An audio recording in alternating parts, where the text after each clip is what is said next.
Mobile से PDF कैसे बनाएं, मतलब तस्वीरें खींच के पीडीएफ बना के किसी को सेंड करनी है, कैसे करेंगे भाई बताएगा आपको। बस आपने लाइक और कमेंट जरूर करना है, जो कि बहुत आसान बात है। आप जाओ प्ले स्टोर के ऊपर, यहाँ पे जाके आप लिखो CamScanner, CAMSCANNER, CamScanner. बस आपने ये खोलना है, इसको इंस्टॉल करना है। मेरे पास इंस्टॉल हुआ हुआ है, तो आपके पास इंस्टॉल का ऑप्शन शो होगा, उसको इंस्टॉल करके फिर ओपन कर दीजिएगा। जब ओपन हो जाए तो यहाँ पे आपको ये नीचे बिल्कुल कोने पे कैमरा का ऑप्शन शो हो रहा है, आपको इसको क्लिक करना है। ये देख रहे हैं आप कि आप कैमरा खुल गया। जो तस्वीर खींचनी है, आप जिस पेज की जिस चीज़ की उसकी तस्वीर खींचनी है, ये तस्वीर खींच गई।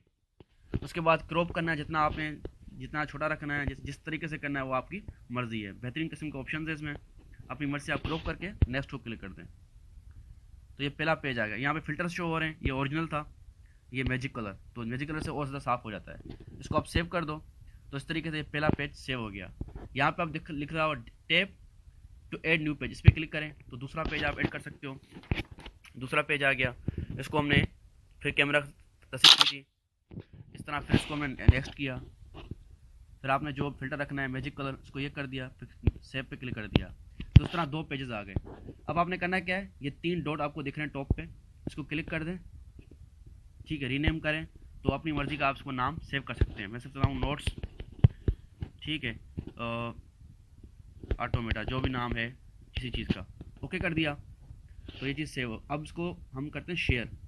ये अब पीडीएफ पे क्लिक करें तो इसकी पीडीएफ बन जाएगी, पीडीएफ बन गई। अब इसको अगर सेव करना है आपने मोबाइल के अंदर ही, तो आपने शेयर पे क्लिक करना है।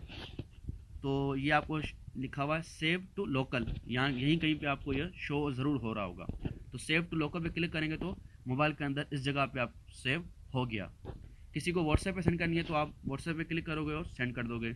ईमेल पे आपने करनी है तो जीमेल का ऑप्शन कहीं पे शो हो रहा होगा, जिस तरह यहाँ पे हो रहा है, तो आपने इस पर क्लिक करना है। और किसी को भी सेंड करनी है तो आप उसको यहाँ से सेंड कर दोगे तो वो चली जाएगी।